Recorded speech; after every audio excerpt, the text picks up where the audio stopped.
No, I know who you're talking about though. All right, we're recording, so everyone only comments you're comfortable sharing the public.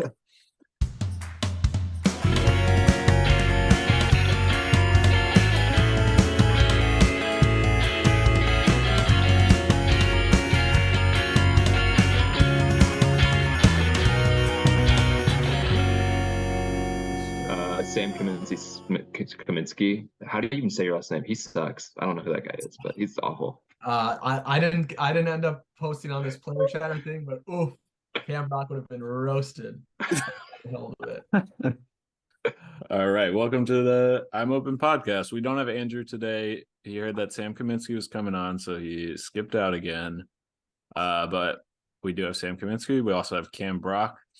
We're bringing them both back on because we got to talk Central Division, and we don't know what's going to happen, and we think they might.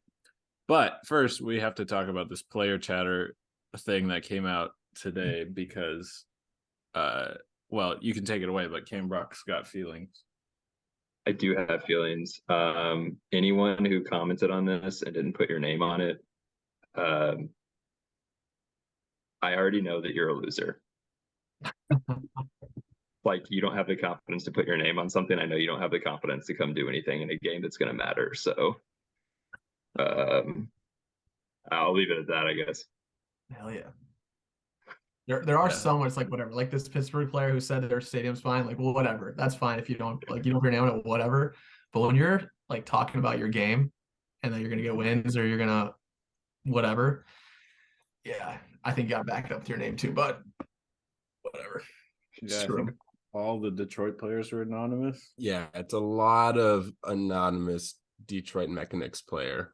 And yeah, Pittsburgh Thunderbirds player. And also, I'm going to add, again, I did not get this. So I don't know. I haven't heard any Cats players talking about it. I don't know if any Cats players got this. So I don't know if that was something dropped by the AUDL or if it was like sent to our owners and was supposed to be disseminated to us and wasn't. But I did not know this was happening. So just looking at it, I don't see any Cats responses. I don't see any Radicals, and I don't see any Windchill.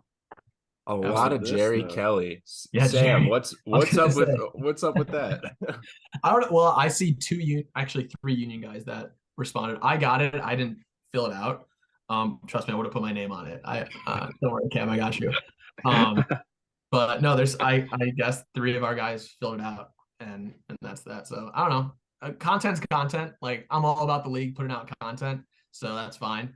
But I would stay away from this stuff. You know, I come on podcasts and talk my shit. I don't do it. Jerry said, "I'll eat up any matchup," but he also spelled it match space up. Is that true? Jerry's got that dog in him. He actually has like the I'm an underdog mentality too, which is kind of sick. So I believe him like feeling that way. So yeah, sick. I love having like him talking that shit and also putting his name there and be like, yo, I'm letting you know I'm gonna do it when it comes time to it. So I'm cool with it. It's fun. Guess I'll find out May 12th, whatever day it is we come up to play you guys. I'll be honest, he's probably not guarding you. You guys got probably like 9-inch, 8-inch height differential. Oh, but, okay, yeah, that probably would be good. All your handlers like Jerry's coming. All right. Well, I've made these wonderful slides just because I have too much time on my hands. And yeah, basically we're just gonna go through each of the teams and kind of talk about what's going on with them. And it's good that we have you because last time we talked about the Central, I think one of us said that the Union would miss the playoffs or be last, and then someone said that the Union would be first. So I don't know. I think Andrew said the mean one. So we don't talk about Andrew here. He doesn't want to show up the second time I'm on this pod. Like, fake fan. Man. Strike two, you're out. So I've got our 2022 standings. At least the regular season standings. That's great. So great Moneyball reference there. Thank you. Yeah, there's not much else to really say. It kind of says it all. I don't know.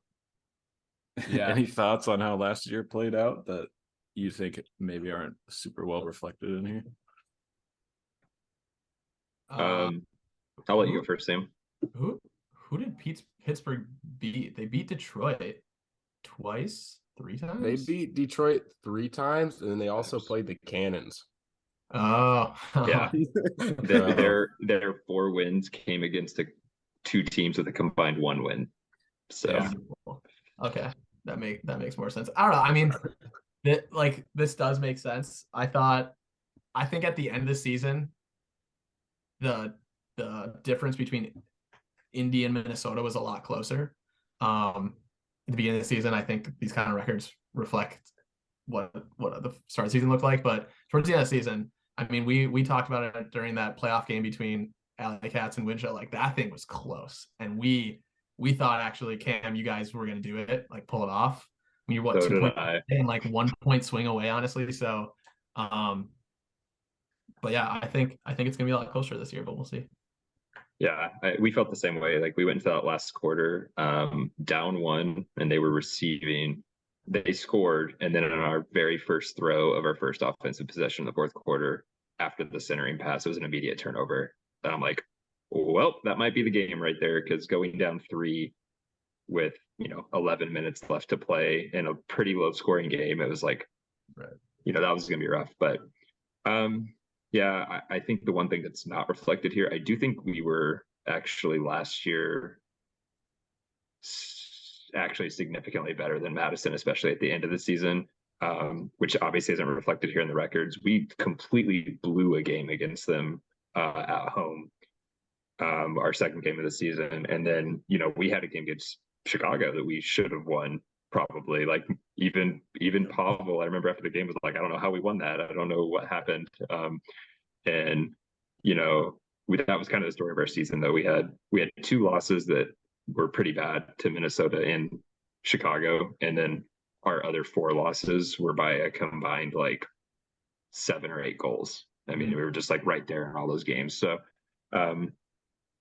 yeah, I think this reflects pretty well, though. I mean, Detroit was clearly the worst team, and it was really just a battle between the other 4 teams about who was going to get the 3 playoff spots. yeah. All right. Well, let's get into individual teams then. So I've got stats and key games and roster additions and subtractions, but I got those from the first power ranking that came out. So if there's any updated intel that you have, do let me know.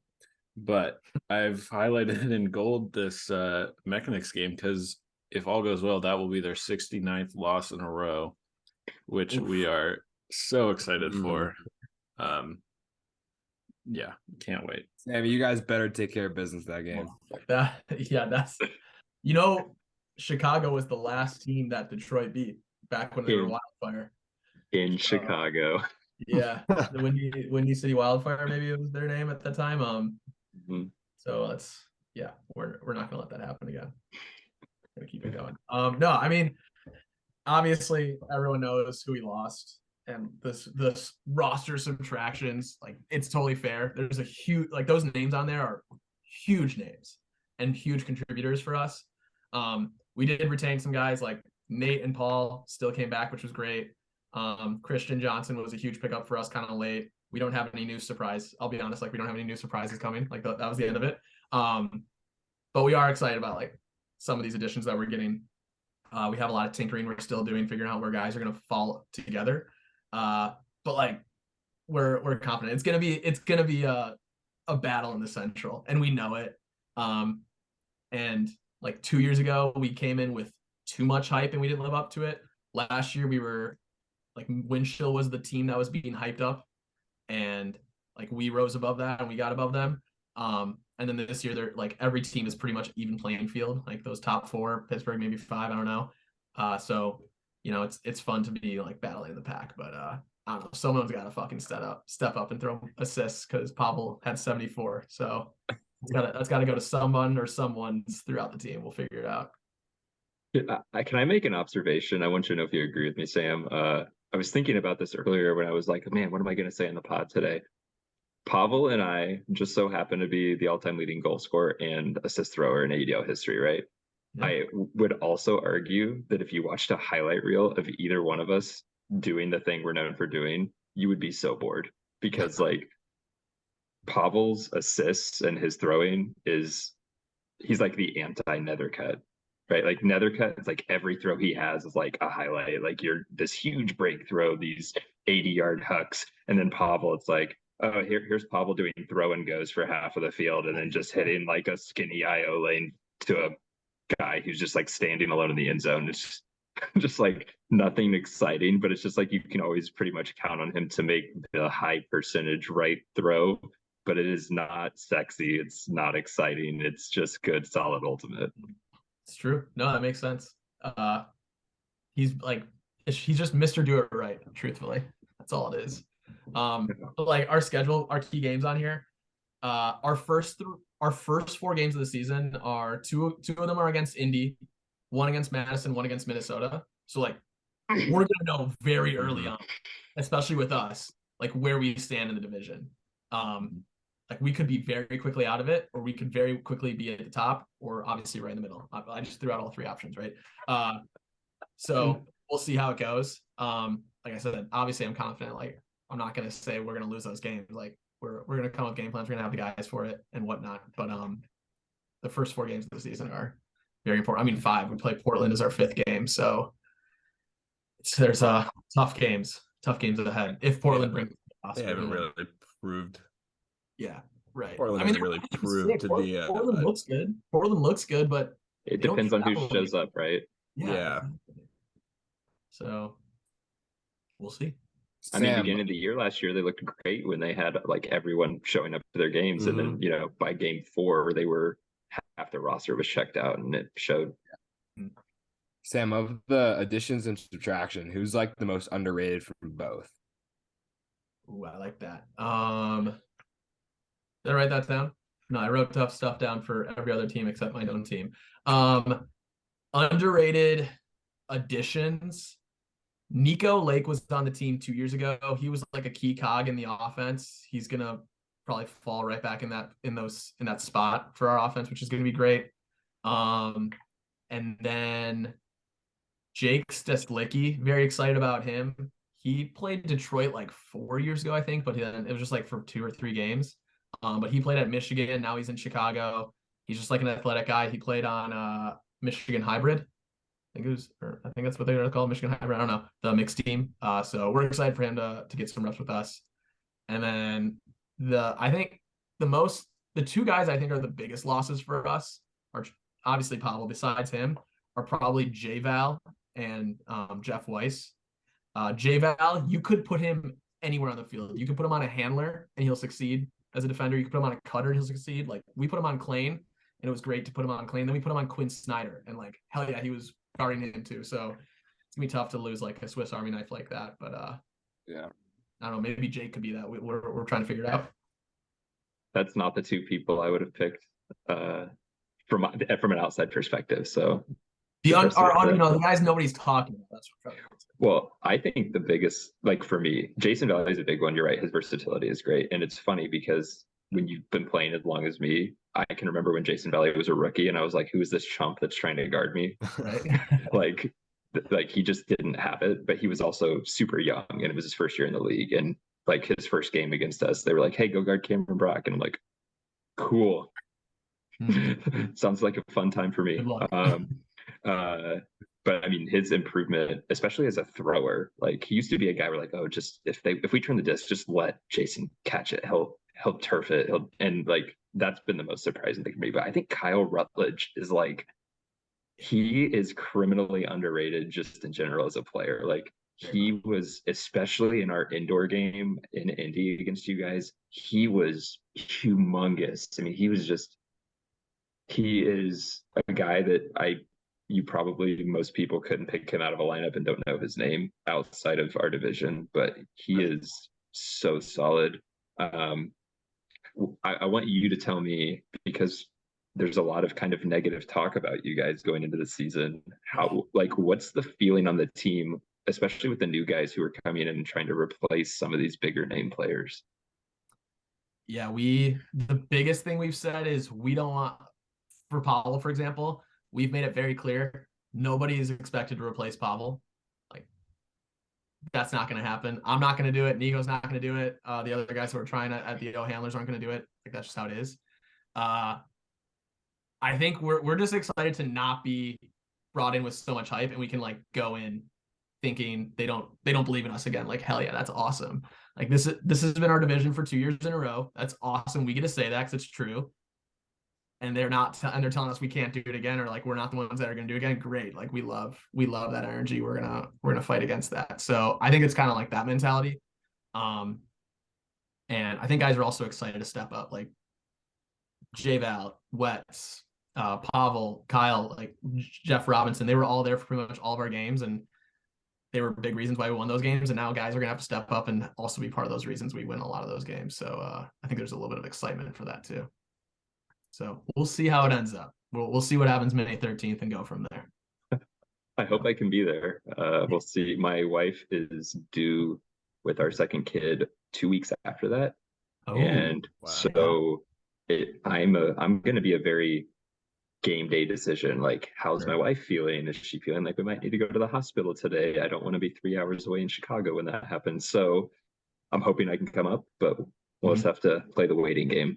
Yeah, I feel it. I also won't be. I know I won't be at that game. That's my brother's wedding, so I won't be at that game. So, well, I guess the guys in this pod might not be able to see what happens that day. Yeah, we'll see. Cam, if it's added incentive for your wife, May 13th is also my birthday. So she should think about that. Well, I don't want to tell her, then she's for sure going to go on that day and I'll have to miss the game. Cam, is your wife still rocking the Ring or the shirt? Yeah, it makes a great pregnancy shirt for her. It's nice and big.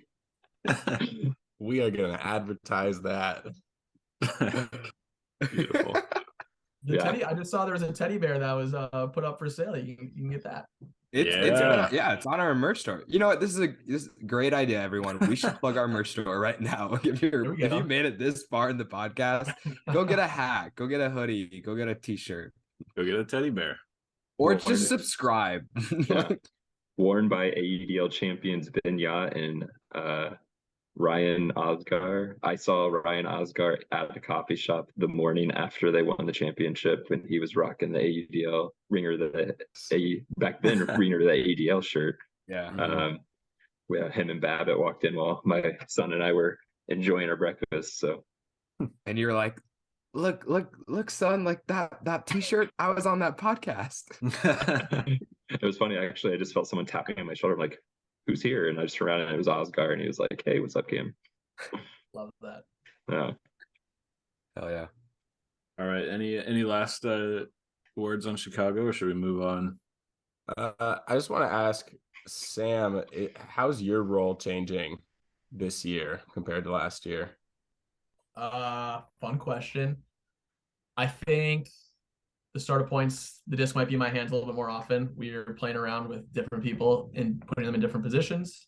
So that's probably one of them.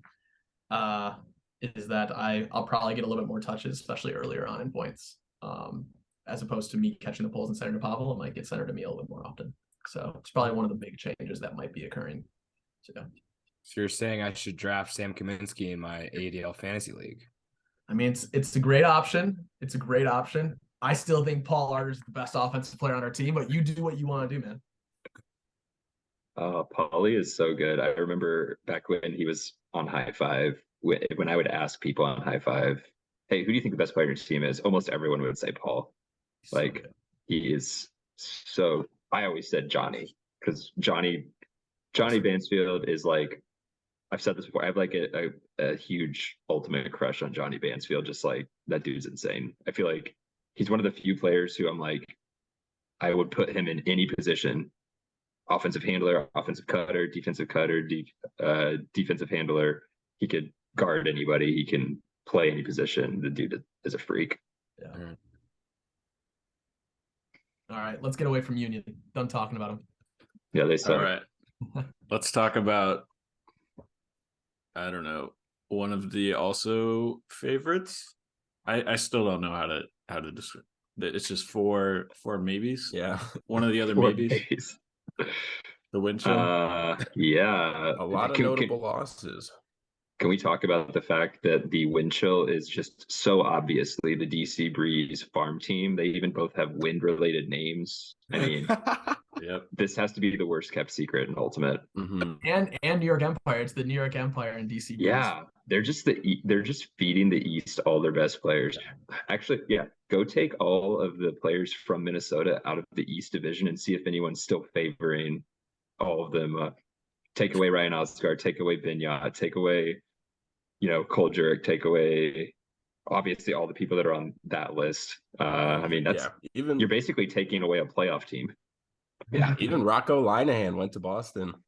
Yep. And he is very good. He didn't get to play in the playoffs last year because he broke his wrist in the season, but he had some huge plays for them all season. And then that was like one of the things where I was like, if they're going to beat Chicago, I felt like he was the guy they were going to need to have a pretty big game. And obviously he wasn't going to be around for that. So, yeah, I think actually, speaking of Rocco getting hurt, Minnesota got bit by the injury bug a little bit last year. Madison too. They lost Rocco at one point. They lost Jimmy Kittleson, their huge defender. I'm missing Colin Berry was hurt for a while. Like the guys were getting hurt for them, so that guys that were really important. So that was definitely tough. And now they lost clearly a lot of guys. I think they still will be okay. Like nobody's talking about Jason Cheetah, and he's so good. He's so like people are saying, oh, A-Roy's gone, A-Roy's gone, A-Roy's gone. Like in my opinion, I think Cheetah's gonna fall right into that A-Roy spot. People are talking about Coffin going to O-line if that happens, sick. But Jason Cheetah plays very similar to A-Roy. Incredible break throw. So it also helps. I'm from Minnesota, so I know a lot of these guys too. But Minnesota wind chill, I wrote this down. They are Minneapolis Dragon Thrust men's players. That's what the roster has become. Which like Dragon's good. So I literally wrote down Dragon Thrust men for Minnesota. So take that as you will. I don't know if that's a good or bad thing, but that's their team. Yeah, I agree with pretty much everything you said. I think the one thing with Sheeta is that I do think he is a little bit more of a threat to I think he's quicker than A-Roy. Like he has the ability, I think, to beat you up the line a little bit more. I do think he is a little more willing to look downfield too. My biggest question is going to be for them offensively. Like they put out that graphic a couple of weeks ago now that said that like Colin Berry might be playing offense, and I'm pretty sure that's just the AUDL speculating. I don't think that was like anything they actually know. But if that happens, I think that makes them so much significantly worse on defense because Colin Berry, for my money, is one of the top, or at least top two, like just straight up man-to-man cutter defenders in our division. He's got this as much speed as anybody. He's long. And he doesn't mind just like running with you wherever you go. Like he's one of the few people that when he guards me, he actually tries to like match me all over the field and doesn't just at some point just go, screw it. He's been running too much. I'm going to try to poach a lane. Like you're talking about this person that's got the dog in him. Colin Berry's got that dog in him for sure. But it'll just be interesting if they have to pull from their D line. That's part of the reason they were so successful last year is not only generating Ds, but then converting on those. They averaged more D-line breaks per game, I believe, than any team in the league. And when you take Abe off that line, if you take another guy, like if you do take Colin Berry off that line, I think like you just get so significantly worse at converting breaks that could be a big problem for them, but we'll see. Yeah, it's kind of crazy that they lost such bigger names from their offense, but it feels like their defense is what might be affected the most. Like even like Rocco, Paust, and I think Ward were all D-line players, and none of them like were in their top 5, I think, in defensive points played, but that hurts the depth for them for sure. And if they take Coffin and Berry off of there too, I don't know, that's a little bit worrisome. Yeah, definitely. And the new pulling rules, like Abe, everyone knows Abe's got some nasty balls.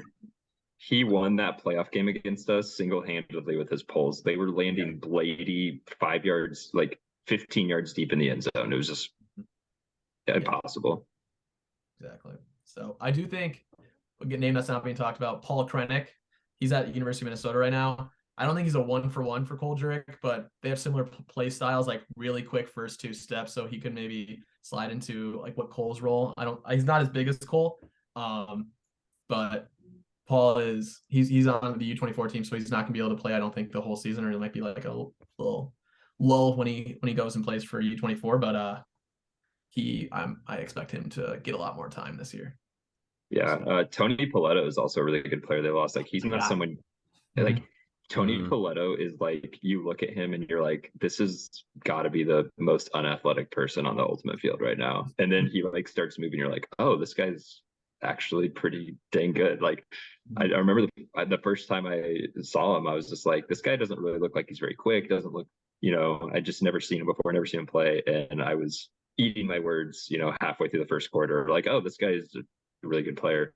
So that's a departure that I don't think is getting a lot of traction, because he's not the guy who's going to lead the team in any stat necessarily, but he's just a guy who makes a lot of really good solid plays. He's a good cutter. He's good with the disc in his hands. He's not going to turn it over. Like, that'll be a sneaky one. I think that, again, from a depth perspective, it could catch up to them. So it's interesting, because our first 2 teams we're looking at, it's just like all of the talk has been about what they've lost. And it will be interesting to see what you guys do. Like, you're going to have so many people required to do different things, and Minnesota's kind of the same way. And to be honest, I'm kind of glad we play you early, because I'm hoping maybe we get you before you guys figure it out. Because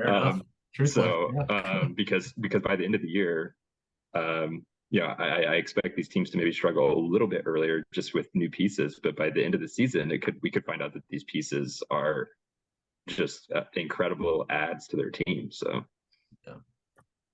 friendly reminder: Dylan DeClerc pisses me off, and Colorado Summit game between Indy and Minnesota. They have the 2 most difficult out-of-region interdivisional games for the Central Division. Indy obviously playing Atlanta, and Winchell going to play Colorado. That's going to be a very tough game for Minnesota to win. I'm very excited because I'm in Denver. Oh, yeah. That's going to be that game, and the Empire, Colorado playing Empire in Colorado. Oh, when the schedule came out, I was so excited. I was like, this is awesome. It's going to be a sweet game. I'm excited to see how it goes. The cool thing about that too is with the Empire, they're all going to travel. Like, it's not like all these other teams. Like, I would expect Minnesota will probably be missing people for that game. I know when they went out to Seattle a few years ago, they went out with kind of a skeleton crew. I bet that probably happens again. But New York their buy-in is just way different than every other team. So I think they'll all be there. Now let's get back to this Dylan DeClerc thing. I watched the pod when you were on, Sam, and when you started talking about it, I was dying laughing because I got to tell the story. I'm sorry. When we were going to play that playoff game, and Sam, I don't know if you ended up seeing this, but Adam Ruffner had released like his all defensive players or whatever, and Dylan DeClerc got like honorable mention or something like that, and he was salty about it. So he started tweeting to Ruffner, like publicly tweeting to Ruffner, like putting it out there on social media, like, how am I not on this list? Like, really just going to bat for himself, right? Which is never a good look, even if you're right. And so we saw that on the way up to Minnesota Friday night, and we're just like eating it up. Like, it's so funny. So then we get to the game, right? And Dylan never guards me and I think it's probably because Dylan doesn't actually typically really guard his person. He's kind of always like waiting to get a poach D, which he's really good at it. Like, I mean, he does it for a reason.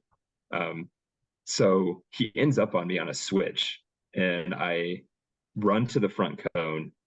And I take one or two jab steps back towards the middle. He completely loses me, turns his back to me, and I just run back. I just take a step back and score. Yeah. And I am just like, that's easy every time, Dylan. And he went from 0 to 100 so fast. I mean, he's just like, and we were down 1 after I scored. It was like 13-12. So like, it's a close game. And he's like, scoreboard, Brock, scoreboard. I'm like, it's a 1-point game. Like, you're an idiot. And he just keeps yelling. He's so mad. And finally I just go, hey, why don't you go cape for yourself more on Twitter, bro? And the center ref was next to me when I said that. And the center ref like loses his crap, and he just starts cracking up.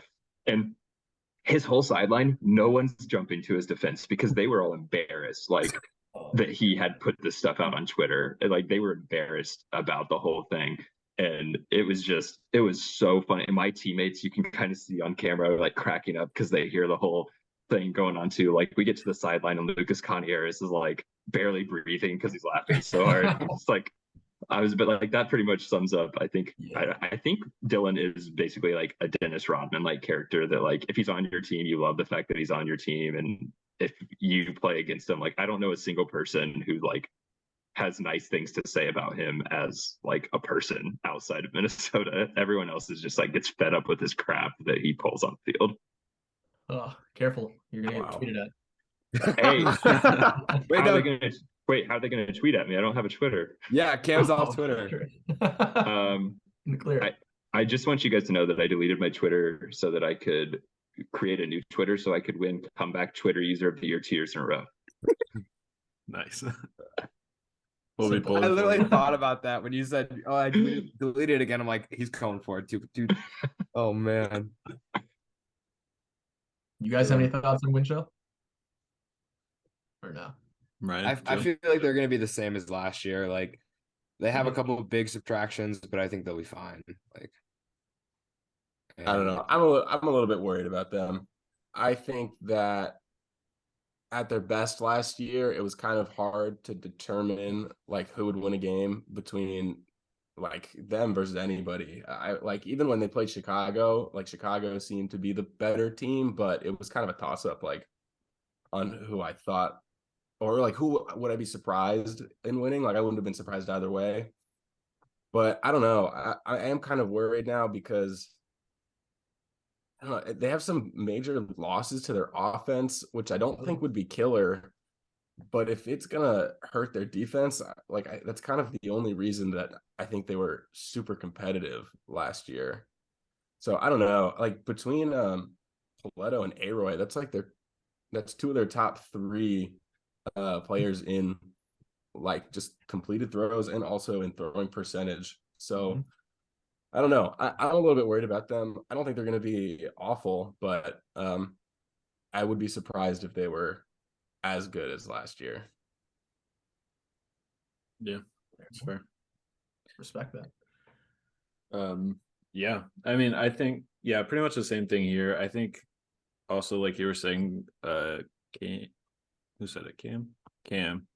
If they take a while to get going and like figuring stuff out, with 4 teams kind of vying for that top spot, possibly like that may be too long. And also they have to go play the Summit, so that's kind of a bummer schedule wise. Yeah. But yeah, outside of that, not really much to add. So we can switch it over to the one of the other maybes of the division, the Indianapolis Alley Cats, who, as we said, have the other kind of tougher out of division game. And this one's a rematch of last year. Last year was also in Atlanta, right? So you have to go again.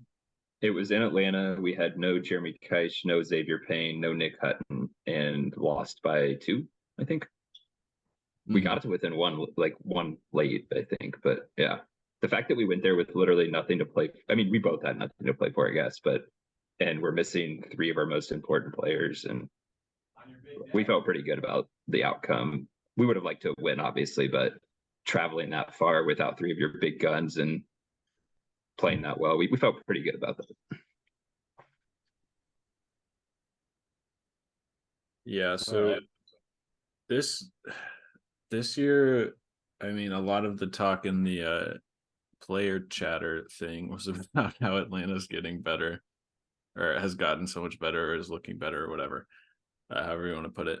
So do you think, I mean, well, first of all, is this date going to be affected by your possible maternity situation? I will be there. Barring some weird circumstances, that's 4 weeks before due date. So I mean, the plan is for me to be there unless something strange happens. So. Mm-hmm. And then do you think you guys are bringing a bigger crew this time? I think we're bringing everyone except for like anyone we can, except for one player. So Lucas Canieres broke a finger on his hand, on his non-throwing hand, but he's in a cast right now. And best case scenario by the Atlanta game is that he's in a splint, I think. And he would have to like bubble wrap it. And, you know, I don't care how good of a player you are. I don't think it's a good idea for several reasons. One, like the chance of re-injuring, obviously, but like also having one less hand to be able to like catch a disc or, you know, anything else is a big deal. So I was even thinking like, oh, Lucas, if I'm throwing him a reset, like from, you know, if they're forcing back in, I have to throw a flick reset, the hand he's going to stick out to catch that disc is his left hand, which he's not going to be able to do, right? So like, just things like that, everything becomes way harder. Even just switching the disc in your hand becomes way harder because you have to do it one-handed. So I'm guessing we're going to be minus him. But as far as I think on the spreadsheet last time I looked, it looked like we pretty much have everyone available. So that'll be exciting because I think they'll probably be at full strength too. It's first game. Usually everyone's all in on the first game unless it's like a college player that has to miss. So, and I don't know. Well, I don't keep up with College Ultimate. Is that a weekend that's like regionals or sectionals was this weekend, right? So, it is regionals. So we might be missing a few players then. I'm guessing we'll probably be missing some of our IU guys because those guys are. I think Great Lakes Regionals is either the 28th that weekend or the first weekend of May. I'm not sure which one. Well, you know what? I've got the team sheet right here. It looks like we are missing. Right here. You hear it here. Oh, it looks like we're not missing our Great Lakes guys, unless they marked it incorrectly, which I'm hoping that's not the case. But fucking college kids, man. Sorry, I keep swearing. I'm not allowed to swear. I'm sorry. You're allowed to do whatever the fuck you want on this pod. Hell yeah, baby. So I would say probably at worst case scenario or best case scenario, we're down like probably Lucas, maybe Jeremy Kaish, depending on about what's going on there, because he's in his last year at IU, and then Sam Good, who's a Tennessee player, has it marked off. I'm guessing he has regionals that weekend as well. He's a new addition that a lot of us are really excited about, and that's the thing. So you have key roster additions for us. There's only 3 listed on here. I would argue that our biggest roster additions outside of Travis coming back. Connor, I'm really excited about too. He's been battling some injury stuff, but I think he's doing okay now. Or at least he's getting closer. But we have added 3 different. First off, we added 2 guys who are 6'7", who aren't listed on here. We've added. Are those their names? No, Slade and Quigley. Wettengel is like 6'3" probably. But he that's the thing. We added 2 guys who are like 6'7". We added William Wettengel, who's 6'3". We have Fletcher and Specs already, who are both like 6'3", 6'4". Our team is huge this year. Like they keep talking about like who's the biggest lineup, and I'm like, actually, it's us. You tell me. I don't think any other team's rocking 2 6'7" dudes. And we have, I want to say 6 players 6'3" or taller. Wow. So good luck in end of quarter situations, everybody else. I mean, you know, we might have young guys doing it, but I mean, they're fearless, and especially William Wettengel, I think, has shown a lot in practice that he is as good at getting up and high pointing a disc as anyone. I think some of our taller guys, it's funny, sometimes tall guys tend to not be very good at high pointing because they don't have to do it a lot because they're just so tall. So they can probably improve on that a little bit, but William is so good at high pointing, and he's just really athletic. So he's a guy we're all really excited for. He's been playing Ultimate forever. His dad, he's from Cincinnati. His dad actually runs like all the Ultimate in the Cincinnati area. So he's had a disc in his hand since he was like like since he could hold one basically and throw one. So yeah. It's funny also because our key subtractions, I wouldn't say that any of those are key subtractions from last year. Brett played in like 2 games, Trey played in 1 game and then got injured and was out the whole year, and Mason Zetch played at maybe half of our games. I don't think any of those are huge roster subtractions when you look at it from that standpoint. Like combined between them, they didn't even have a full season of games played.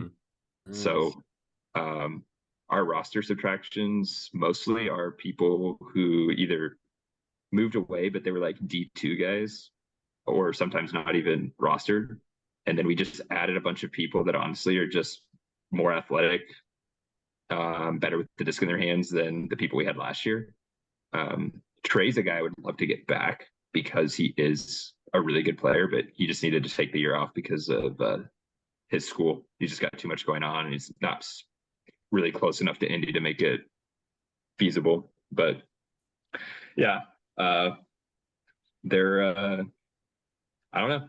I think we have 10 rookies this year, and I think all of them will have a decent impact, and I think a few of them are going to be huge impacts, like from day one of the season. So,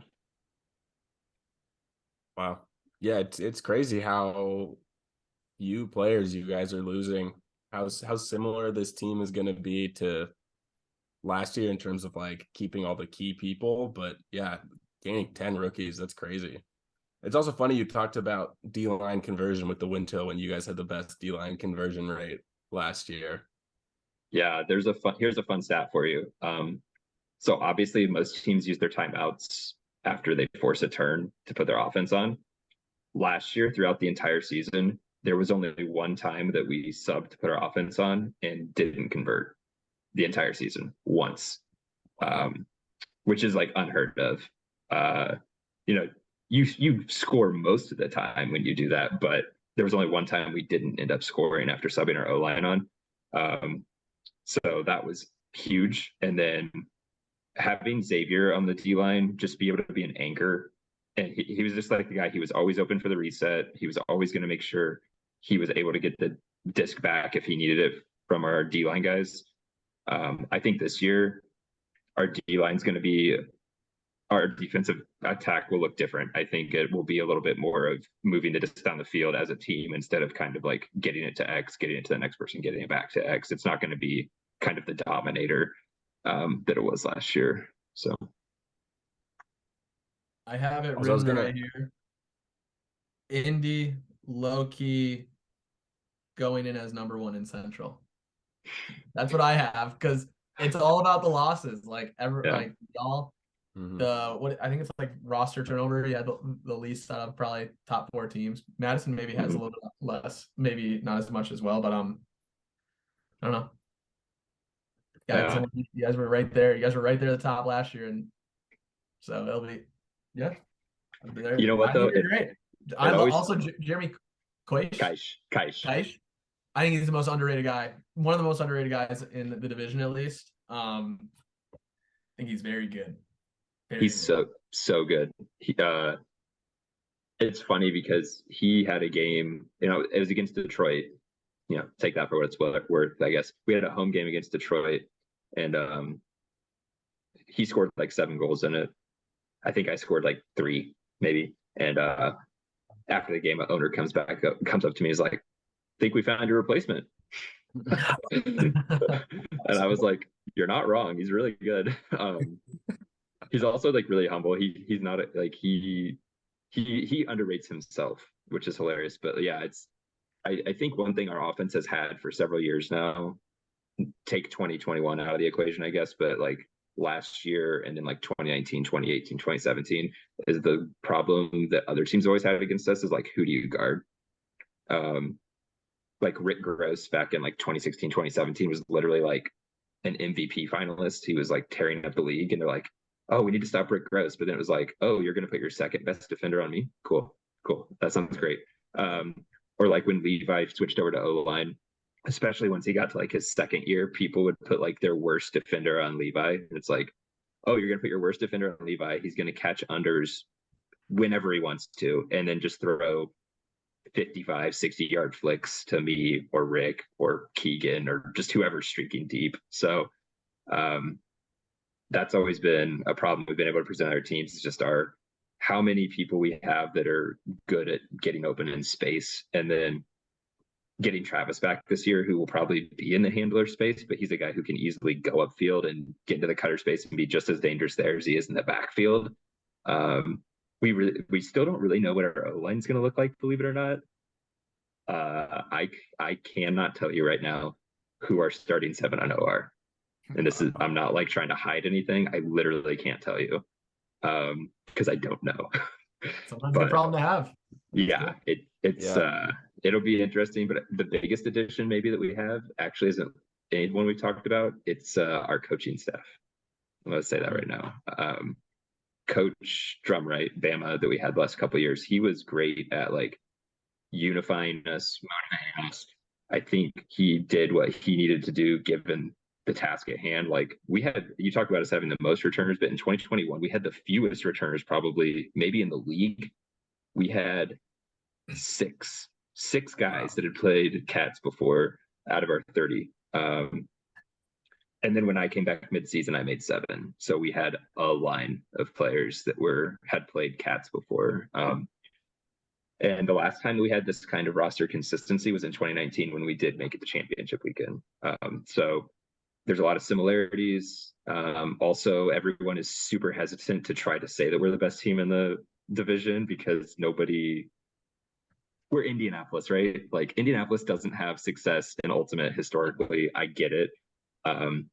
But I think maybe the coolest thing that I'll be able to say, and I can still say right now, is like, we're the only non-major market Ultimate team, like a city that's not thought of as like an Ultimate powerhouse that has ever made it to championship weekend. When you think about every other team that's made it, they're Ultimate hotbeds. We are not. We're the only ones who have been able to kind of break through that. So hopefully we can break through again, but I am definitely not sleeping on Chicago or Minnesota or anyone else, because that's when you get got. Yeah. All right, Cam.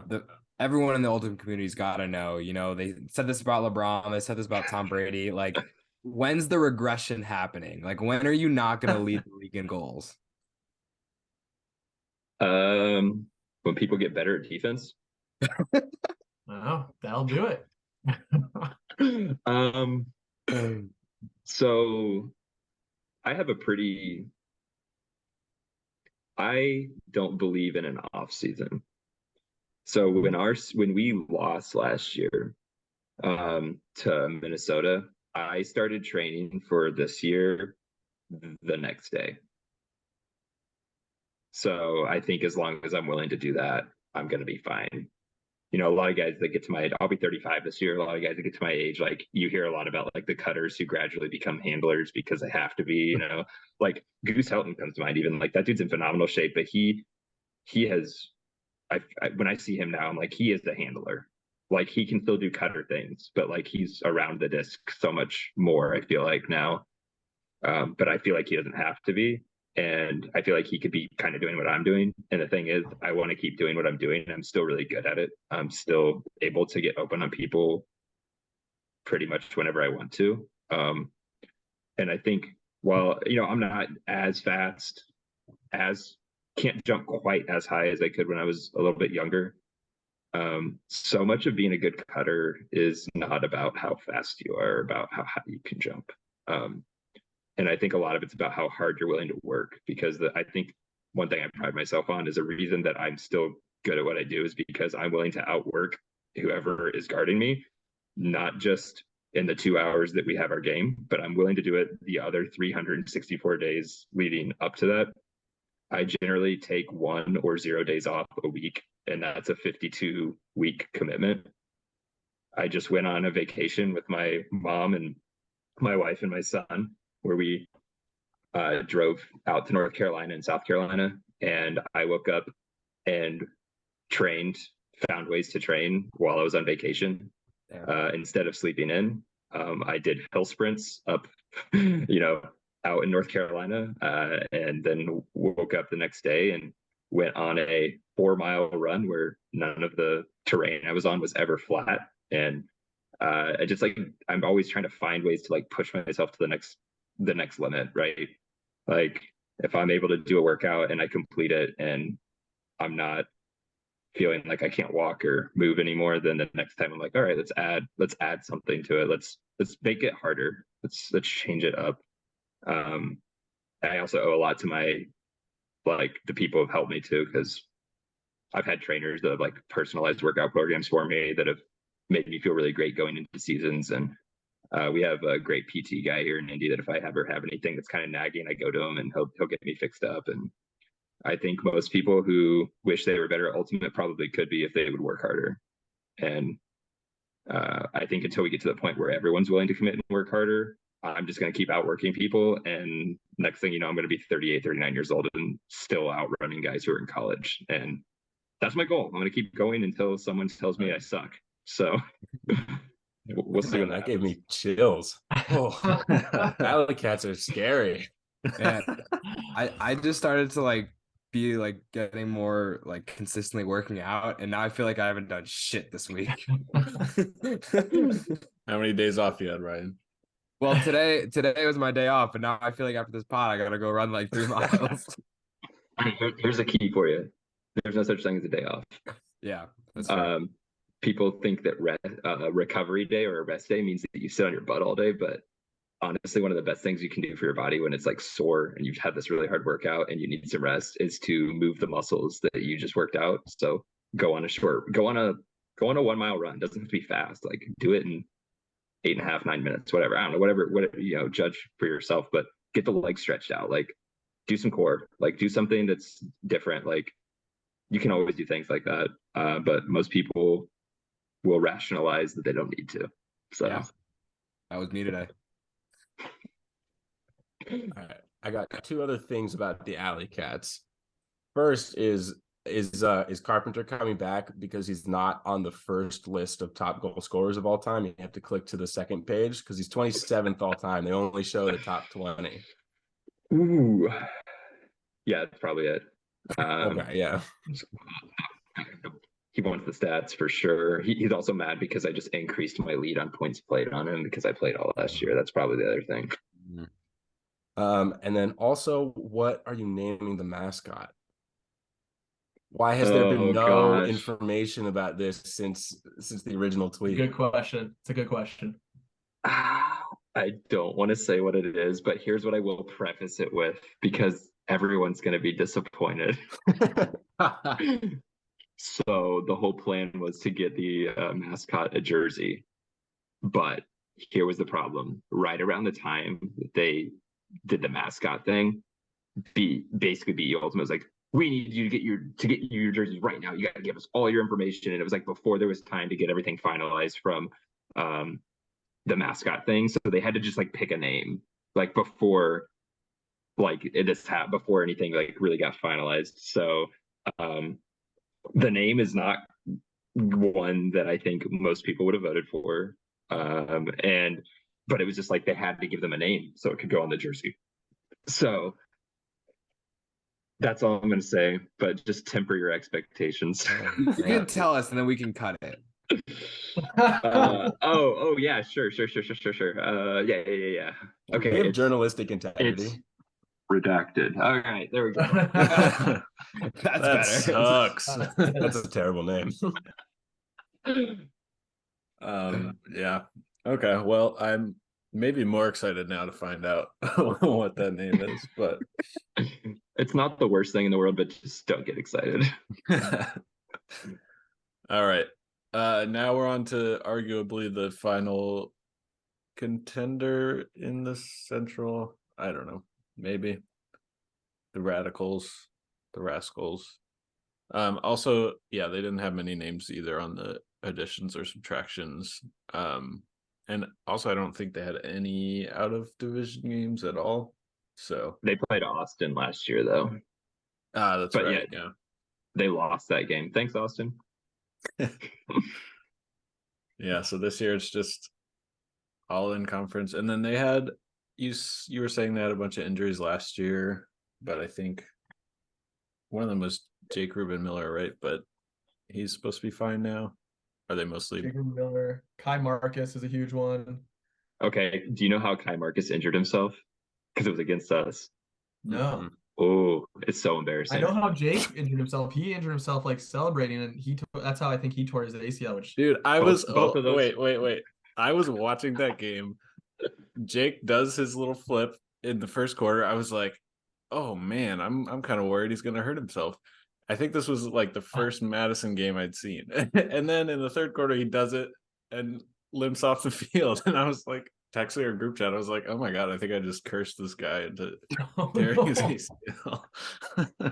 The best part of okay, first off, he injured himself celebrating a goal that got called back because it was it was the goal at the end of the third quarter that they ended up calling a foul on Madison, so it nullified the goal, and which makes it even worse. And Kai Marcus also tore his ACL against us in the first time we played them, and he tore it.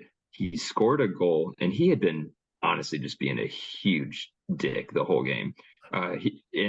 He scored a goal like in the strike space, I think, and like dropped the disc to like kick it, and that's when he tore his ACL. Trying to like kick. He actually played the next O point, which was like the end of the third quarter, and threw a huck, and then he just kind of like went to the ground, was just sitting there. And I went over to him, and he's just kind of sitting there, like not in pain or anything, really. Just, and I'm like, you okay? He's like, yeah, I think I messed my knee up pretty good. And I'm like, oh, what happened? I was like, did you twist it on your pivot? He goes, no, it was after I scored that goal. And I was like, kicked it. Oh my God. And then when we heard he tore his ACL, I'm like, he tore it kicking a disc. Oh no.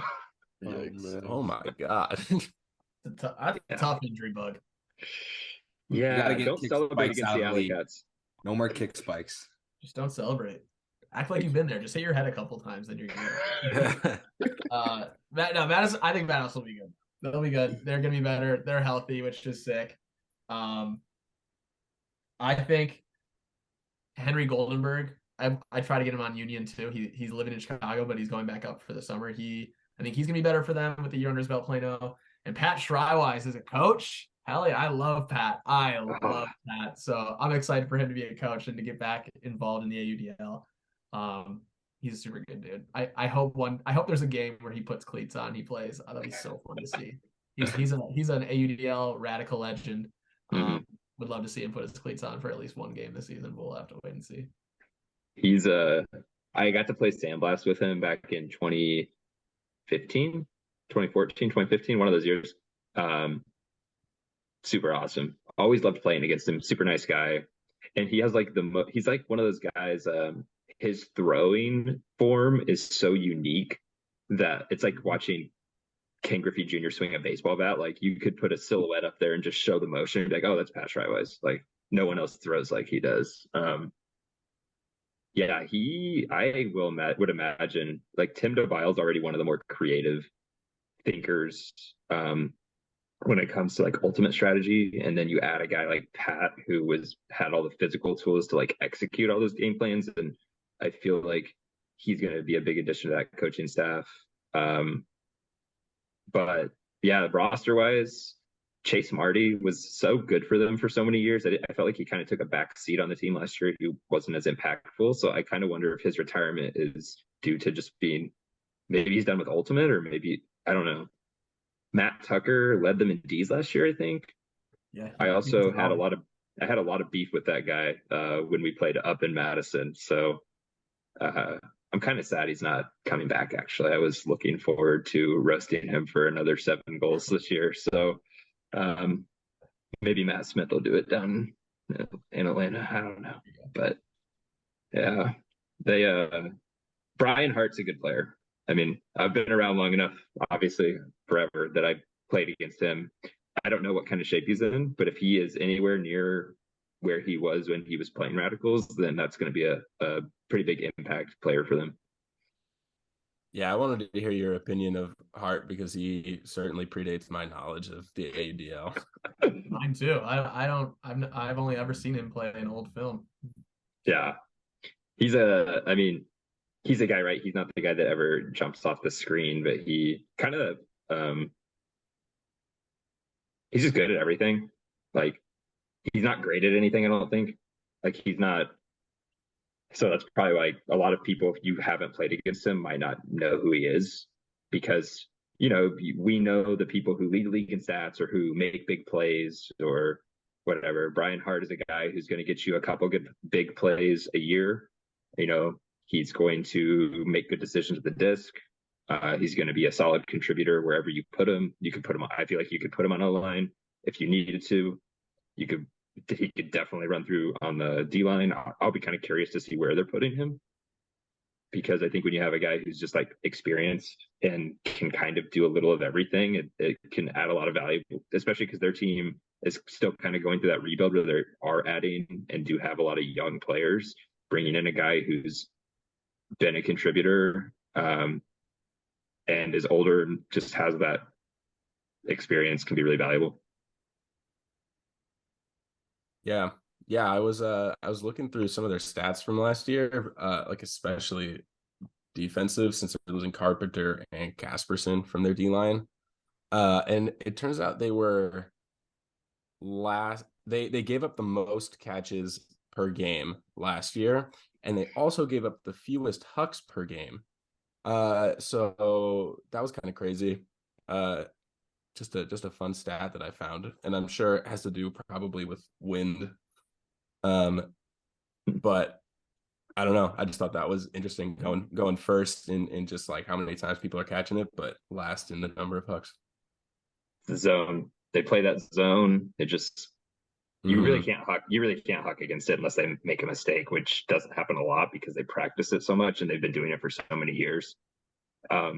Go if you want to see a classic example of like why there's so many throws. Go watch our game at Madison last year, and the first 2 points. So I think they were both breaks. Yeah, the first 2 points were both breaks for us. But we didn't turn the disc over. We literally the second point got subbed our O-line in, and we had the disc on the offensive half of the field for like 2 to 2.5 minutes before we scored. Wow.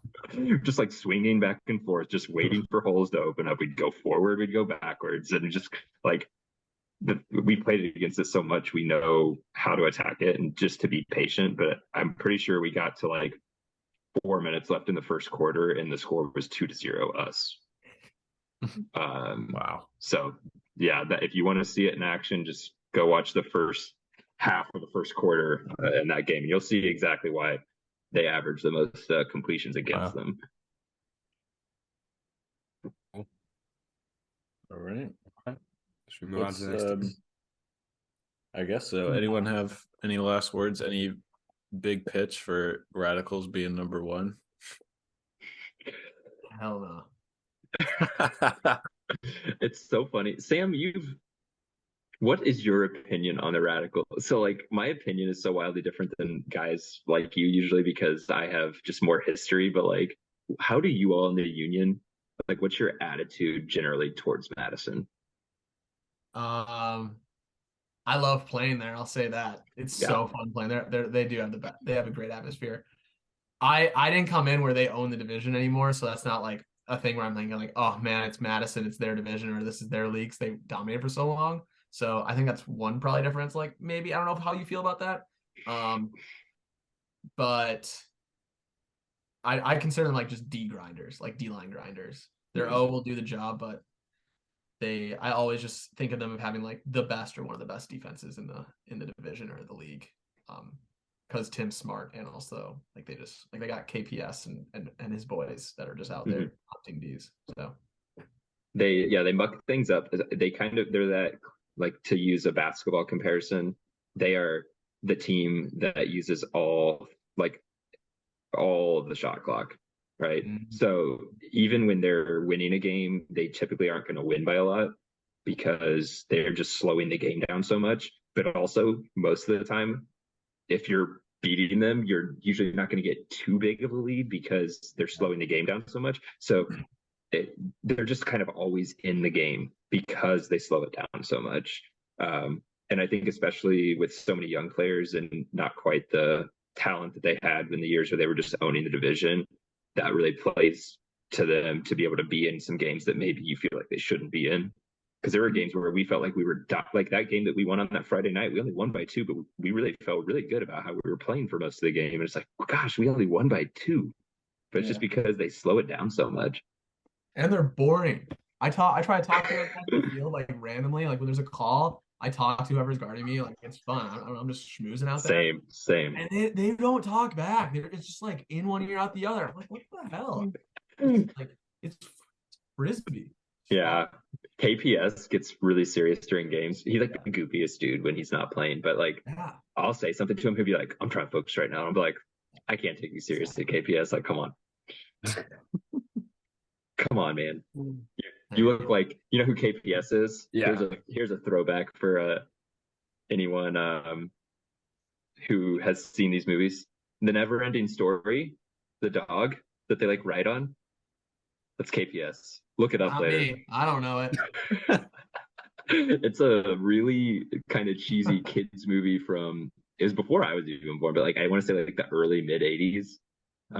Just look up the dog, like Never-Ending Story, and look up like I think it's a dog. I don't even know. It's this huge thing that he like flies. I don't know. But I just looked it up. just you'll know when you see it. Yeah. I've seen this thing.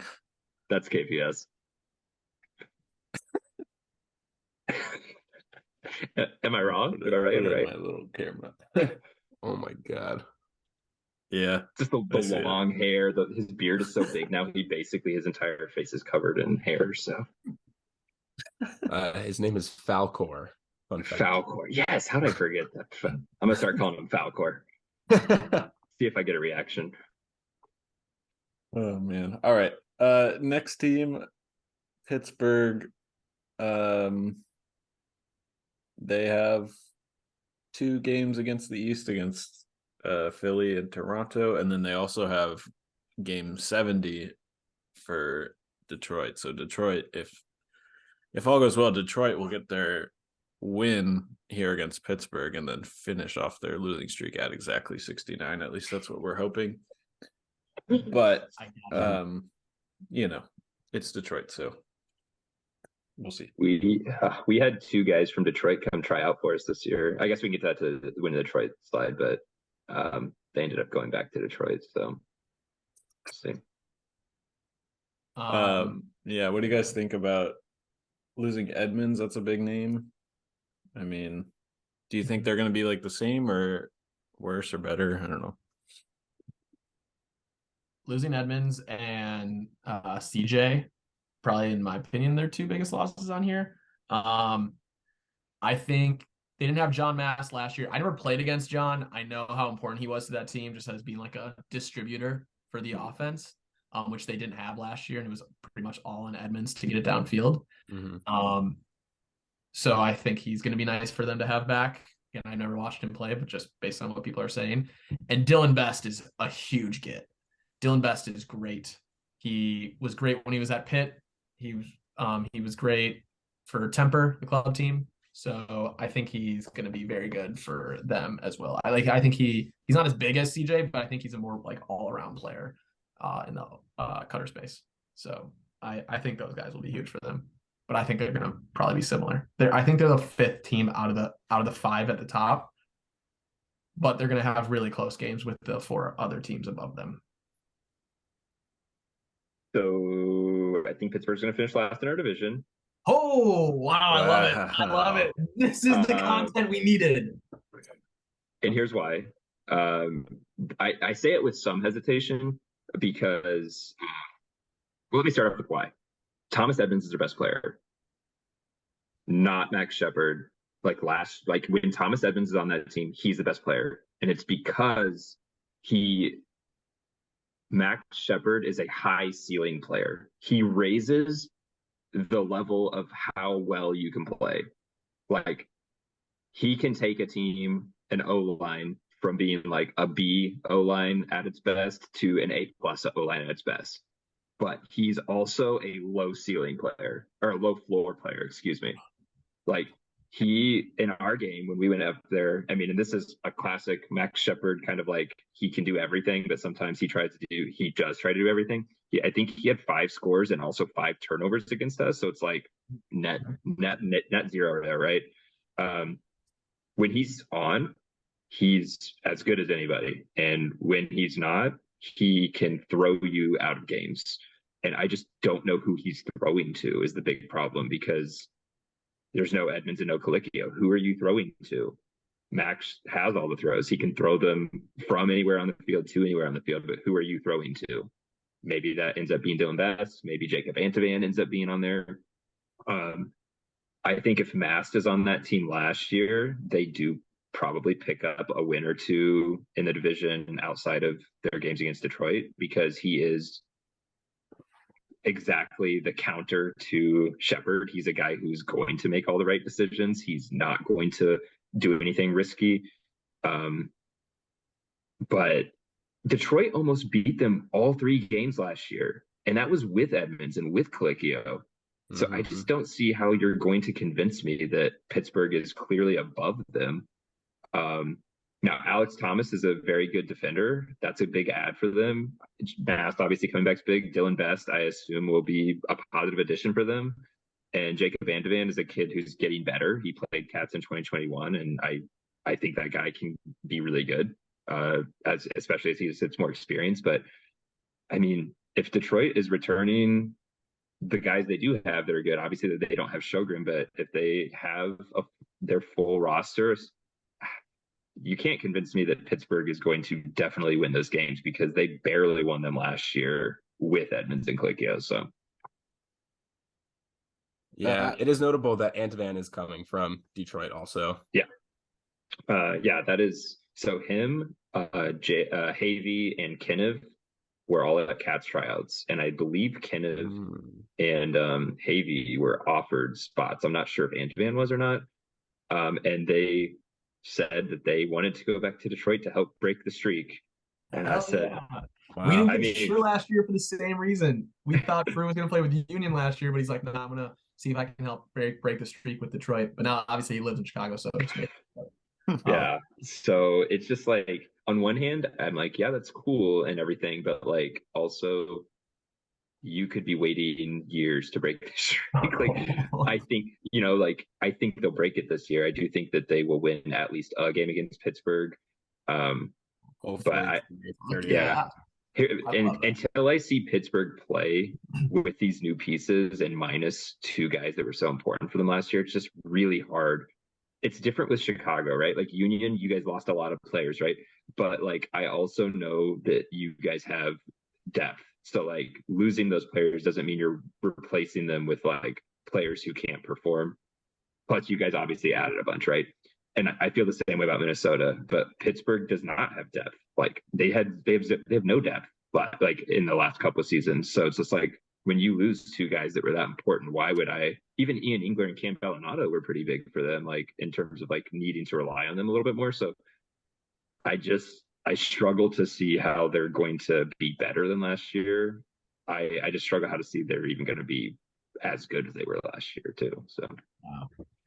They are going to talk so much shit in that players chat thing. The next survey that comes out. Watch out, Cam. I mean, what have I said that like other people aren't thinking, right? I love it. Here's the thing. I'm still not underestimating them. I'm not even kidding with my travel situation this year, like having a second kid. And, there was some thoughts about like, am I going to be able to go to games or not? And, people were even asking me like, well, do you think maybe it would help if you like sat out that game at Pittsburgh? Like, would that be helpful? And I'm like, I don't want to miss a game against Pittsburgh and then find out and then like watch on and then we lose, right? Like, just because I think that they're not going to be as good as they were last year doesn't mean that we can't still go there and lose to them. Like, I still have a healthy respect for even Detroit. I still get nervous before Detroit games. Like, I still want to go out there and perform and want us to do well. Like, anyone can beat anyone on a given day. Like you said, the last time Detroit did get a win was in Chicago. And it's not like that Chicago team was terrible. Like, they were a decent team and they just got straight up outplayed by Detroit in that game. So like, I'm not saying, hey, we're going to go in there and beat them by 10 goals. I'm just saying I don't see them being as good as they were last year, and they weren't, blowing anyone's doors off last year. So yeah, you definitely don't want to be the team that gives up the streak to the Mechanics. But it would be great of them to make sure that the longest losing streak in AUDL history does stay at 69. So It's not just AUDL, it's sports. Professional sports. We looked it up. There were some college ones that were insane. Yeah. But I mean, as we said then, like college teams have to exist because the college exists. Yeah. But to be a professional team and just keep on chugging. this streak would already be over Admirable. if they just would have had Johnny Bansfield play in any of their Pittsburgh games last year. But they only had him come play against us. So Yeah, those Pittsburgh games were a 3-point game, a 3-point game, and a 4-point game last year. And if you watch them, Detroit was winning, I think, both games at Pittsburgh. They were ahead in the fourth quarter at some point. Yeah. And also on top of that, Detroit last year gave up 27 points a game versus what you can see here is 20.75 for Pittsburgh. So if those games are closer than that 7-point margin on average of points are given up, like, I don't know. It feels weird to be like, I like Detroit in this matchup because obviously like no one has liked Detroit in a matchup for half a decade. Yeah. Oh, but I got a spicy quote for you. This is not from me, so I am not going to out this person, but a Pittsburgh player last year's team after a game told me, talking about Max Shepard, it's hard to win a game when your best player is also your worst player. Damn. Wow. Yeah.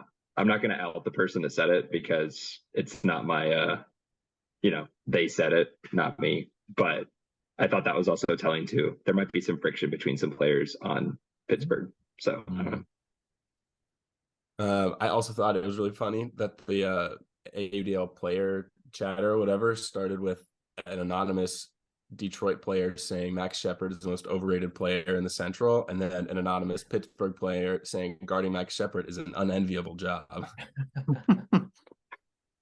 So, Sam, what are thoughts? Checks and balances, I love it. That's great. I think Max is an incredibly talented player. Like playing with him at the All-Star game, I was like, I would love to have you on my team. Like I would eat that up. But like I said, I think he can be a guy when he's on a team that's not going to be surrounded with people he can throw to. Like that's just a hard position for him to be in because he's going to be relied on to create a lot, but he's not going to have a lot around him to help him create.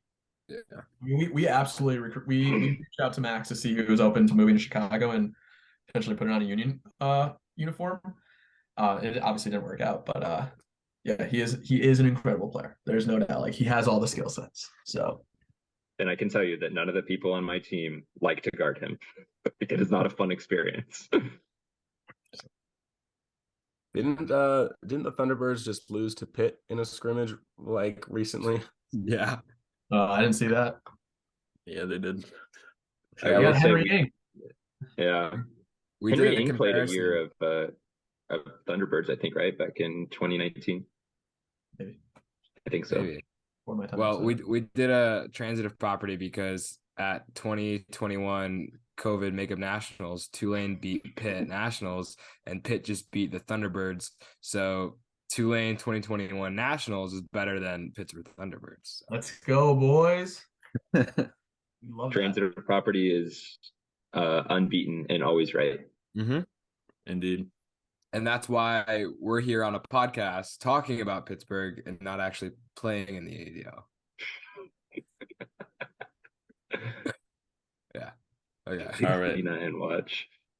Yeah, I didn't bother with key games. I just went ahead and put up the 69 watch for Detroit. So yeah, they have to lose their first 7, which does include 2 against Pittsburgh.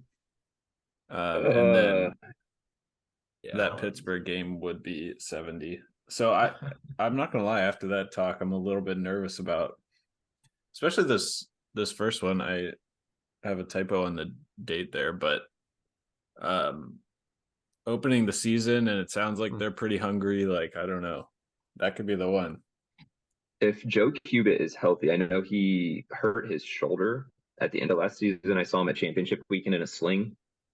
So I don't talk to Joe like outside of the season, but I'll be curious to see, because when I talked to him there, he seemed almost like he was not going to be able to play the next year. I think he thought he was going to have some surgery that was going to like, keep him out. But I feel like everything I've heard is that he is playing. So maybe it wasn't as serious as he thought. I mean, it's in Detroit. First off, it's in Detroit. The weather's going to be awful. I'm guessing if that game is it says 2-2. Yeah, I don't think I even updated It already happened. the dates at all. But I know that the home and away is right, and the teams are right, and the order is right. If they play 5-5 against Minnesota, which also means Minnesota is doing an Indy and Detroit doubleheader weekend. Yikes, to start off their season. Then I'm guessing that game is like the 29th, the same day we play. So probably if it is April 29th in Detroit or in Grand Rapids, weather could be awful. And with two teams who are going to be probably the two bottom teams in our division, and last year their first week in the season was in Grand Rapids, and the weather was terrible, and it was just close the whole game because of it. I mean, that kind of seems to me like a coin flip. And since it's in, that's also going to be the weekend of regionals, so they're going to be without any of their college guys. Which I don't know how big of that is for them, but I don't know. All right, I know what game you'll be watching on replay. We're not on replay. We're all gonna be like checking the score, refresher. New AUDL app. Look at that plug. Download the new AUDL app. There we go.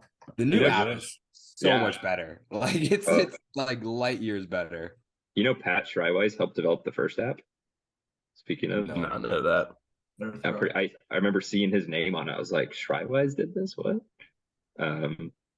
Yeah, I will be going in at halftime of our game against Atlanta and furiously checking the score of the Detroit-Pittsburgh game. I think Detroit will be fine. I think it'll be similar to last year. I think I don't think Cubit's their best player. I think Havy is probably one of their best players. I think he's just a super consistent cutter. They got guys. Like sometimes I think it's a system problem. Like they probably could have won a game by now. I think it just might be system at this point. But I wrote down Kenev, Wynn, and Havy as dudes that are good. And obviously they got, I think, Brian Walsh, Chris Walsh, and there's another handler, Innis, I think, and obviously Cubit. So they got guys that can throw it. Just got to put a full game together. So we'll see if they win. We'll see if they can put a game. Sjogren is criminally underrated, and it's because he plays in Detroit, but that dude's really good. If he can improve his throwing a little bit and be a little more confident as a thrower, I think that's like kind of what Sjogren's missing right now. Is he still seems a little tentative, but like just as a guy getting open, I mean, he's about as good as anyone at just like getting open, and he's got the speed and the agility to do it. I think it is the system problem, 100%. Their system doesn't make any sense. Anytime they've had a real coach there, they've kind of been run out because like the players won't listen to them because the ownership doesn't really make them listen. Like they tried to do the co-coaches thing in 2021, and that was the year where I thought they were going to break the streak. And I thought, looking at their roster, looking who was there, I thought that was it, but they were trying to do a co-coaching thing where Brent, their owner, was a co-coach with a guy who was just a coach. And eventually he left because basically the players weren't listening to him, and Brent wasn't really making them listen to him. And since Brent was basically allowing all of it, the players just kind of ran roughshod over the whole thing. And I just don't get it, because when you've been so unsuccessful for so long, why wouldn't you listen to somebody who's trying to come in and like fix it? But they just kind of keep doing their own thing. It's very clear that there's no real level of accountability because players continue to make just like dumb decisions over and over again and to just retain their O-line spots. Like, I'm sorry, I got kicked off the starting O-line for a game. And if I can get kicked off the starting O-line for a game, why are these people who have never won a game in their career allowed to stay on the O-line forever making terrible decisions over and over again? That should never happen. And when you don't have a system of accountability, and everything just starts falling apart, people just start kind of doing their own thing, then it's just going to lead to, bad results. So I honestly think if they were able to get a coach in there who was just like allowed to do his thing and do it the way he wanted to do it, I think they would win games immediately. I just don't know if that's happening. Yeah. We took 3 dudes from them this year too. Shrew, Andrew Trogan, obviously, Epong as well, and then Tyler Mitchison. Oh, you guys got Mitchison too. Okay, I didn't know that. I must have missed that on the roster announcement. Yeah, so yeah, we'll see where they slot up. We know Shrew like right away. We'll find a spot. I mean, he was good in Detroit, and then he had a full season of Machine under his belt. And like I say to him all the time, I think he was the most improved player on Machine from the beginning of the season to the end. So I think he's improved a ton. So I'm excited to get him on a team where like he isn't expected to be one of the top 3 players on the field at all times. So I'm excited for him now to be on our team, right? And no longer have to like game plan, be like, all right, don't let this guy go deep. Like that was literally our game plan every time, and now we don't have to do it. He's on our team. So yeah. I honestly think if they put all their eggs in one basket and just put all their best players on offense, I think that's the way they just really have to do things and just really overload that side of the disc because they don't have depth, obviously. So we'll see. I think some of their losses aren't as big of losses as they look like because like Epang, I think he only played actually a handful of games for him last year. So like it's kind of another one of those things where like some of these guys only played like 3 or 4 games. So losing them might look worse on paper than it actually affects on the field. But like Antovan was somebody, and Sjogren obviously those were 2 guys they kind of depended on all year. So it will be interesting to see what happens. But I will be anxiously awaiting to see the score of that first game for sure. Yeah, Yipang played 7 games, but he was still 4th in the line points played for their team. Oh my gosh. Yeah. I know. Also, Sam Butler, Mac Hecht didn't get a key roster subtraction. He played 1 game last year against us again. How was that, by the way? Put him on me, right? Yeah, him and Johnny on a turn would literally just throw it to each other and to nobody else. Which is super effective when you have 2 guys that are that good with the disc in their hands. Like they can play catch all day, but they converted more D-line breaks in that game than they did. I think this is a real stat. They converted more D-line breaks in that game than they did the entire previous season. Wow. I'm so had 4 assists in that game. Yeah, Sam and I were talking. Like, I'm so excited for Mac Hecht on the Spiders this year because, like, when we were in college, like seeing Mac Hecht go to like the championship game, like Mac Hecht is like who I like think of as like the most creative player. Like, imagine him on an AUDL sized field with all those hammers. Like, it'd be fucking insane. He's also just like a super nice guy. I played against him in club once too when he was with Dig. We lost a game on UP to them. And I didn't know who he was at the time. I don't follow college ultimate. So he was in college at the time, but then I obviously knew who he was when we went to play them. And we knew he was playing for Detroit that day. And he's just super awesome guy. Like I'm kind of sad he's not in the division. Like I would love to keep playing against him as long as we keep winning, obviously. But yeah, I'm also excited to see what he does with this new team. Is he gonna play? Like actually? Do we know? Anyone know him? I heard he's gonna play more games than just one with Detroit. So we'll see what actually happens. Yeah. The one with Detroit was he was at college nationals coaching. Pick him up. Yeah.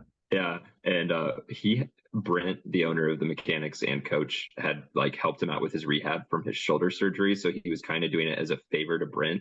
So he drove down from nationals and then drove back for the Sunday of nationals to keep coaching. That's awesome.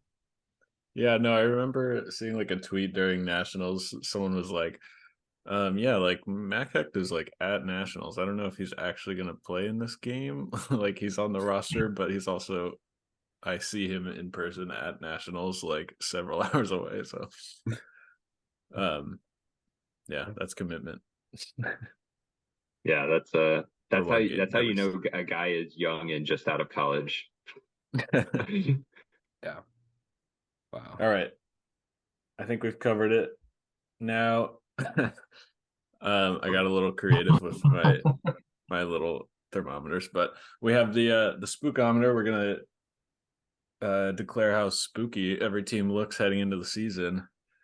And since you guys are the guests, we're gonna have you just tell us how to fill these in. When we did the South, we used blue for the teams we did not think were very good. So let me know who's red, who's blue, and how high you want to go. But right, well, who's red for the first four? Yeah, that works. Sounds Yeah, fair. some level of red for the first four sounds good to me. How much red you putting in Union? It is your squad. You know the squad better than any of the other of us in here. Yeah, you're right. So how do we want to do this? So Sam, I want to come to an agreement about how we're going to do this. Are we going to do this based on what we think the record's going to be at the end of the season, or are we going to do it based on I'm thinking especially like we have 10 new players, even though we do have a lot of people coming back. You guys have a lot of new players. Or are we going to do it based on like where we think the team might end up, like how good they're going to be looking like when the playoffs come, for instance? Joe, Ryan, Sam, what do you guys want us to do? Well, what we did was a general spookiness of the team, not correlated to how many wins we think they're going to get, just how dangerous it is. But we're not, this is your guys' spookometer. Sure. So, you guys can do whatever it is that you want. Oh, that was perfect. That's exactly what I was thinking. That was beautiful. Joe, you captivate a crowd. I like you, and I love the hoodie. I feel like I've been trying to say this entire you got a Union hoodie on. It's great. You're looking great out there.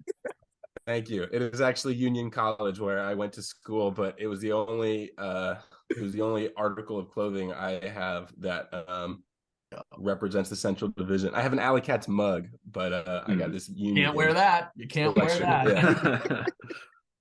All right. If I'm being honest, what I would do here is my spookometer.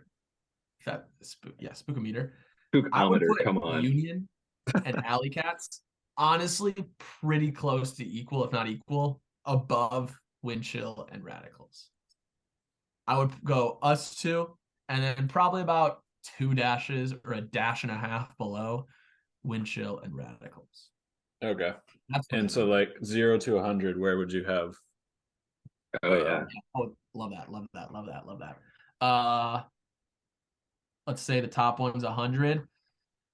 It's like I want to hype us up, but I also want to, still be, underdogs. Underdog wins out. 87.8, 87. Wow. Nice. Dude, I literally don't know. All right. The thing with me that I'm also trying to that I've been saying kind of to some guys, it's like, again, this is our division right now. Like, although we haven't been talked about in the media a ton, like the target's still technically on our backs because we have been the team that won it the past 2 years. Sure, Pablo's gone and whatnot, but like technically we are the ones that have to defend the title. Everyone else is trying to come at us for the title. So yeah. I would agree. Like with exactly what you said, the target is on your guys' backs. Like, and it's also just, I think, being Chicago. Like, I think Chicago is. You guys have Machine there. Machine's had a lot of success recently. That's him. Too much. Raise. Wait, also, Cam, do you sign off on this? Cut that. Yeah, I mean, I think when you look at the people that they added to, like, there are names on there that people recognize. So it's like, yeah, you lose a bunch of guys, but Chicago has so many good ultimate players in the city that we were talking about this other day at practice. Even it's like it feels like in Chicago you can lose 10 guys and bring 10 new guys in, and like probably not lose too much because there's just so much talent in that area. It's a lot different from Indy, where like if you took 10 players off of our team and tried to get the next 10 best players in Indy, you would see a huge drop off. We just don't have the size of community and the depth in our community to do that. So, and then bringing in some guys who are from outside the community to adding them on that roster, until we beat them, like I can't sit here and say that we or anyone else is better than them. So I think I would put the Union above us. I think we need to prove that we have earned the right to be called even like peers with Chicago.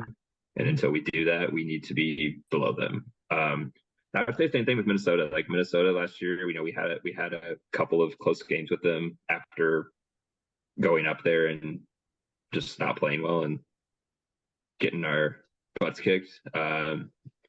So like in my mind, even with them losing players, like I really do feel like until you prove you can go beat them, they should be above you. So I honestly would keep things basically the same as they were last year when it comes to order. I would put Minnesota above us. I would put Chicago above us. And until, I hope that we can go out and prove that we deserve to be talked about as being as good or better than those teams. But until we go out and do it, I don't care how excited I am for our new players and how much I know that we can do it. Knowing you can do it and doing it are two different things. So I got to put us at third because that's where we finished last year, and that's where we got to prove that we're better than that. Also, no one's ever going to pick us to like truly win. Like if you haven't noticed, even the people who pick us to win, it's with a lot of hesitation. It's with a lot of qualifiers. We could go out and win the championship this year, and people would still be like, "Well, it's Indianapolis. Do we really feel comfortable saying they're the best team?" They play inside. Oh, they play inside. Cam's a dome merchant. Like there's just always going to be something. It feels like anytime we've ever accomplished anything, everything's always said with a caveat. I don't want to pump us up too much either. Like I'm really excited for our team. They've got a great team, but Chicago is A1 in this division until proven otherwise. Cam's doing what I wanted to do. Cam's able to put his team just below enough so he can get above it, and also he can also maybe go to his team and be like, "Yo, look at this. They put us at just show the screenshot." Bullshit. Like, how about Madison? We haven't really talked to. I mean, you didn't really talk about Minnesota either. So like, I put them above us and below you guys. But like, when you think about Madison and Minnesota, Sam, like, where do you think they belong? Where do you think we belong? I guess you didn't actually say it. You said we were the same, I guess. So I guess we disagree there. I respect your opinion, though. Whatever it's your team. You put yourself at third. I respect that. I think out of the four teams, I think Madison is the most questionable. I don't know what they're going to look like because I think they got injured very early. So I don't know what their best roster can be. So I don't know. I'd put them at 4. Fuck them. That's my thought. Put them at 4. Put them if we can keep putting them a hair below. It looks like we're very slowly getting lower. So keep slowly getting lower. Yeah, Madison's so interesting to me, like with us in particular. So we lost our first, 18 games against Madison, something like that. God. And out of those, I want to say it's 18.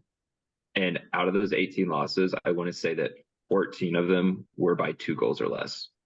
Like we were just in games, and just we had games where we were winning with like 2 minutes left, and we had games where we were up 6 goals and ended up losing. I mean, we just couldn't get over the hump, right? But it seems like no matter how good or bad either one of our teams are, like in 2021 when we were objectively just not very good, we won. Our only wins were against Detroit because Pittsburgh wasn't in the division for us to try to win against at the time. It was just Detroit, right? And even then, when Madison was clearly better than us, those 2 out of the 3 games were like decided by like 1 goal. There's just something about when we play them. It's always close. So that's when everyone plays them. I don't know. Because we won by 1. When they right. came to us at home. They beat Minnesota. Mm-hmm. That was they got wild against Minnesota too because it was the craziest windy game I've ever seen. And then you guys kicked their butts. So Who knows? They tell you the four teams at the top of our division. Everyone's saying that it could be any of us. It really could. Obviously Union or first, but whatever. Okay. All right, Sam. Let's say that you and us make the playoffs.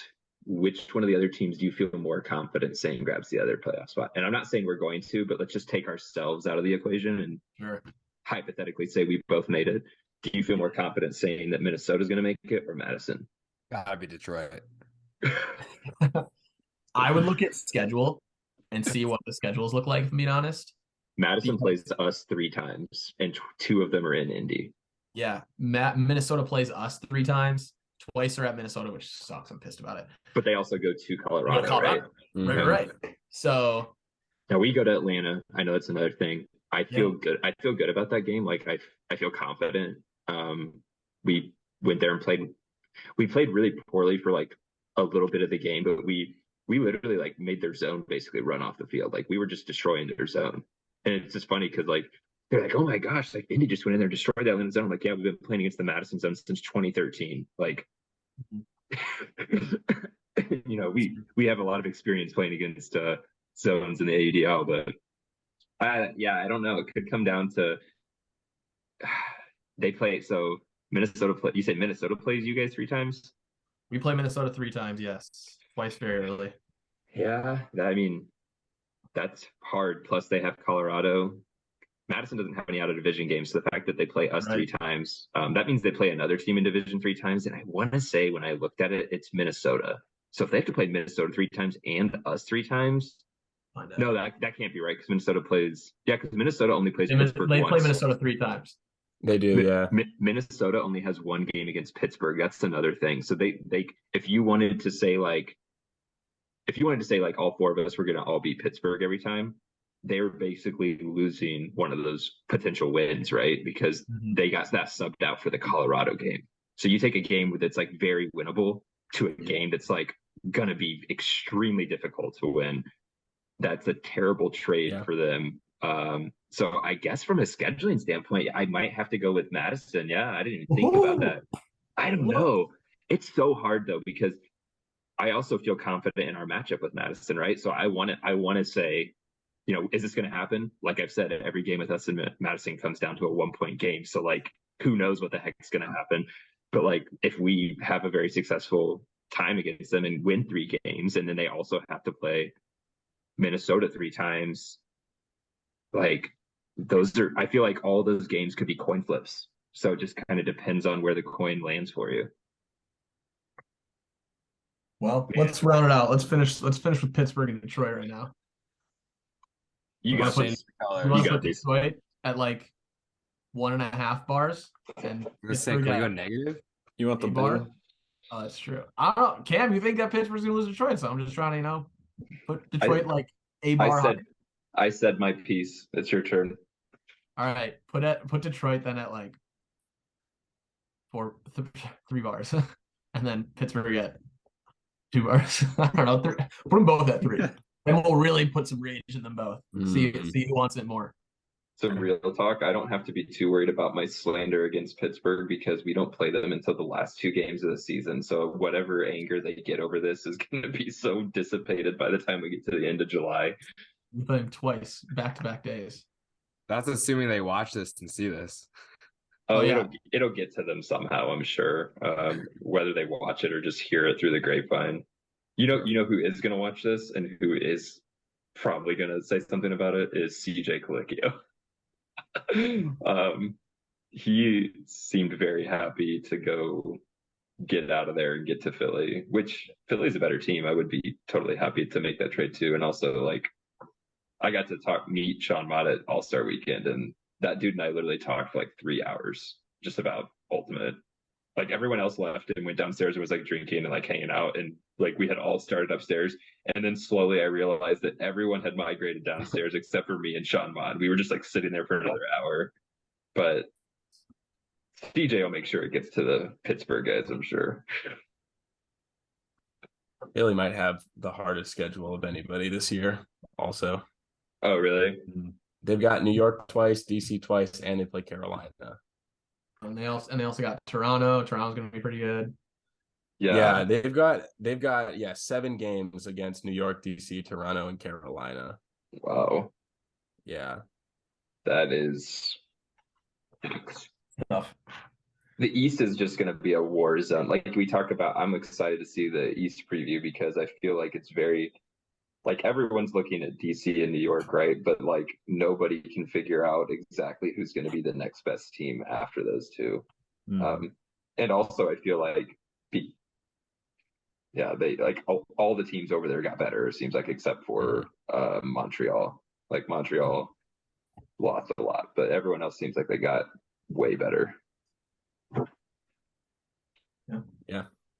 All right, Sam. No, I'm not the only agree. one who said something about Pittsburgh here. You put them basically equal with Detroit, so I can't be the only one they come after. Yeah, I know. I did it for you, but yes. Oh, okay. Okay. Yeah, pin it on me. Also, last thing, I'm still super jealous that you have John Jones on your team. I love that man to death, and I am so sad that he is not my teammate anymore. He had 2 of the biggest blocks of the season last year for you guys. I mean, literally like 2 game-winning, game-clinching blocks. And he's great at D. Obviously, he gets those blocks. Also, just a great guy.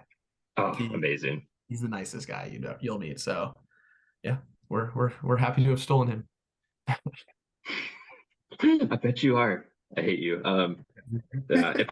If also I'm rewatching Community for like the 5th time right now. Nice. I'm absolutely obsessed. The whole time I was thinking about ranking these teams on a scale using the friendships on Community as the barometer for how good they're going to be. So I was going to say like the Union or like the Troy and Abed friendship of the Central Division, which is clearly the best friendship on the show. And Detroit would be like the Shirley and Pierce relationship of or like the Chang and anyone relationship of the Central Division. So what's the Dean Pelton and Jeff Winger relationship? Ooh, it's like the one where you can't quite figure out what's going on and you can't decide if it's a great relationship or a terrible one. I guess that has to be like Madison, because we're always confused about like, are they going to be good? Like, I feel like even Ruffner, when he covers them, he's always like, yeah, they might do it or they might not do it. I feel like no, it's not like it used to be where it was just like they had the same guys coming back every year. Now it's always this question mark of like, are they going to be better or are they just going to kind of hover in the middle? I don't know, but I'm never counting them out. That's for sure. Yeah, I'm also you've done half of the division now. You got to finish it out. You got to give us the other relationships now.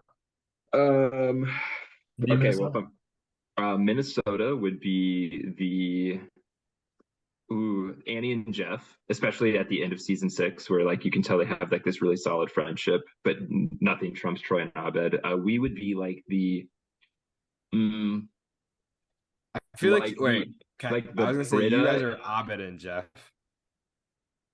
Yes, Abed and Jeff are the most it's the most underrated relationship in the whole show. 100%. They even like address it in the show. At one point, like I felt like we didn't really see each other last year. They have a whole episode about it. Yeah, so we're like the Abed and Jeff for sure. And then Pittsburgh is like, what's a weird relationship? It's like the Britta and Jeff relationship where it's like on again, off again. Like they've had seasons where they've been really good. They've had seasons where they've been really bad. They've had seasons where they've been in the middle. They're kind of all over the place. They haven't been consistent in their franchise's history. So I guess I'd go there. Whereas Detroit has been consistently bad enough at this point, even though they were, people forget, a really solid team in the first few years. They actually beat Madison the first time they played, believe it or not, back in 2013, which people would probably, Detroit beat Madison before we did. A long time before we did. I looked it up. It was, I think, 16 straight losses for you guys. 16? Gosh. 2 of them in the playoffs. Awful. Well, yeah, I think we've we've covered it. We got the community friendships ranking. We've got the spookometer ranking. We've got 2 hours of random discussions. Loads of content. Love it. Thank you guys for coming on and for giving us 2 hours. This has been awesome. Yeah. Thanks for having me, Sam. I've never really had a full conversation with you, so I will say it was great watching that Sky in the Colorado game from where I was standing. Still don't know how I did it. I had a great angle that has not shown up obviously on a highlight reel, but I was like on the field right by that end zone when you grabbed that, and me and Daryl and Ian all just looked at each other like, yeah, like that guy doesn't do that. What the hell? Like, I have never seen this man do anything like this, and I was like, those guys probably have families, Sam. What are you doing? Yeah, that was fun. That was cool. I was right there with you, Cam, like on the field. I remember I didn't really know you at all, Sam. And at the time I was like, fuck this guy, because you did the little man celebration. But now I'm like, oh no, it's all good. Yeah. I've never done that before, and I probably never will again. So you had to after that. I had to crazy. I didn't have I mean, obviously I hit my head. That was probably the most hyped up I've ever been about catching a frisbee. It's on camera though. It'll be there forever. Yes, definitely. Amazing. Cool. Well, thanks, gents. Appreciate it. That was a lot of fun. Yeah. Thank you both for coming on. All right. We'll talk to you guys later. So you. I'm open.